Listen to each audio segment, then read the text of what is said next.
I will speak about the interfaith work later on, but because I'm speaking in the main hall, I was speaking at 10:55.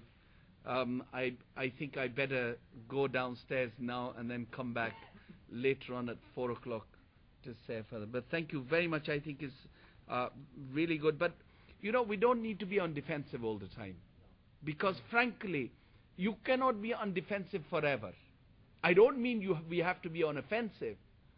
But if what you say about terrorism, if the definition of a terrorist is that those who kill innocent people, and yes, we abhor terrorists. We detest those who kill innocent people. But then what definition is it for our countries that have killed over 650,000 people in Iraq? What definition is there for those people who have invaded countries and who are there as occupiers and who rape and torture and abuse human rights on a daily basis? It's a wider debate. Until there is, I said, until there are armed invasions, there will always be armed resistance. And until we continue to ignore one, for instance, when we ignore what Israel is doing in south of Lebanon or in Gaza and all in its incursions in the West Bank, we don't comment on that. But the minute that one or two soldiers are kidnapped, then the entire world and the United Nations gets into action. And our Prime Minister goes and makes the point of meeting the families of those two soldiers. What about the families of those 20,000 people whose children, whose families have been kidnapped and who have been abducted from the occupied territories and taken into Israeli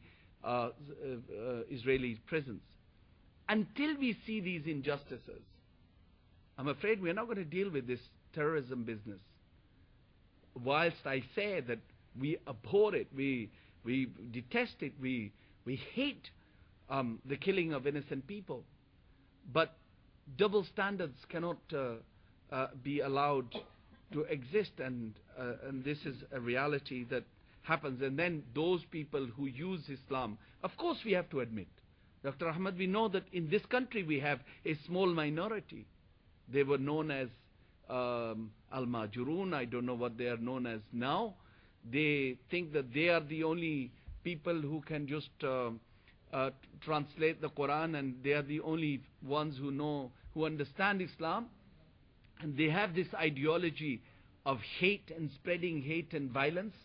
And on many occasions, I'm supposed to be a murtad according to them. They're supposed to say that everyone who wears probably even a tie or even suit or even eats fish and chips, they becomes a murtad. I don't know. But those people, we know. We have them, and then we also have BMP. We have those, and we have people who are in the extreme in the Jewish community, in the Hindu community, in others. You know, in the Hindu community, it's a religion that is known in the West probably as the most peaceful religion. Ask the Muslims in Gujarat, VHP, Shiv Sena, Bajrang Dal, RSS, the rape and the torture of the Muslims in Gujarat and the burning of the churches and everything else. So we're not the only ones. And I'd be delighted to speak later on. I didn't make a speech, I hope. Thank you so much. Thank you. Thank you, Lord Nazir Ahmed, for these words and this wisdom. And I know that you have a commitment to speak at the Islam Channel Conference, the GPU.